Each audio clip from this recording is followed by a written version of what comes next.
Welcome to a Legendarium special about the legend of St. George and the Dragon. St. George might be hailed as a national hero in England, but he came into the world more than 2,000 miles away in Roman-ruled Cappadocia, located within modern-day Turkey. Although George is often depicted in popular culture as a knight in shining armor, the truth is quite different.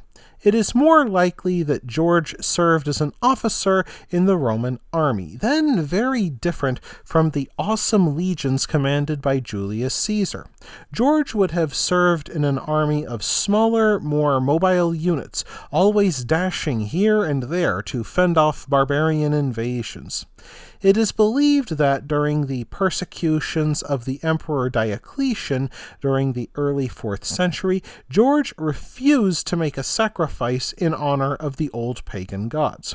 Diocletian's officers then ordered George executed. It is thought that George died in Lydda, a town in modern-day Israel, during the year 303 AD. Extraordinary tales soon spread of George's death, the faithful claiming that the authorities put George to death 3 times. Once they chopped George into pieces, and he reassembled himself by the will of God, his severed head dripping milk instead of blood. Next, the Roman authorities buried George deep in the earth, and George simply dug his way out.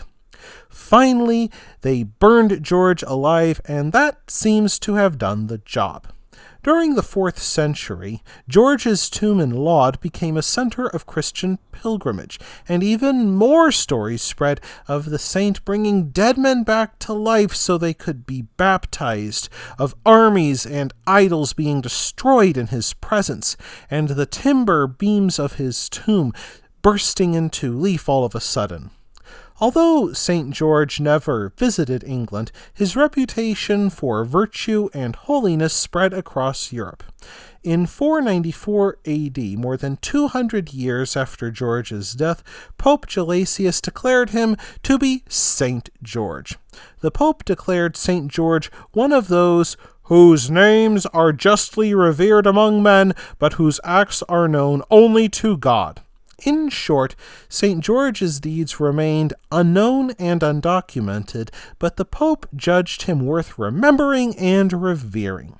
His feast day, April 23rd, became celebrated from the 9th century onwards. However, St. George became a truly international saint, revered not only in England but Venice, Genoa, Portugal, Ethiopia, Malta, and Caledonia. Many of these places have their own celebrations in St. George's honor. During the Middle Ages, people believed St. George to be one of the 14 Holy Helpers, a group of saints who could help humankind during epidemic diseases. The faithful invoked St. George's protection against all kinds of nasty illnesses, including the plague and leprosy. Centuries after George's death, a new story told of him riding into Selene, in modern-day Libya, then a province of the Roman Empire. By that time, many knights went on crusade to the Holy Land to drive out its Muslim rulers, and they found the idea of a warrior saint who ventured to the map's edge to slay terrible beasts in the name of their god to be truly inspiring.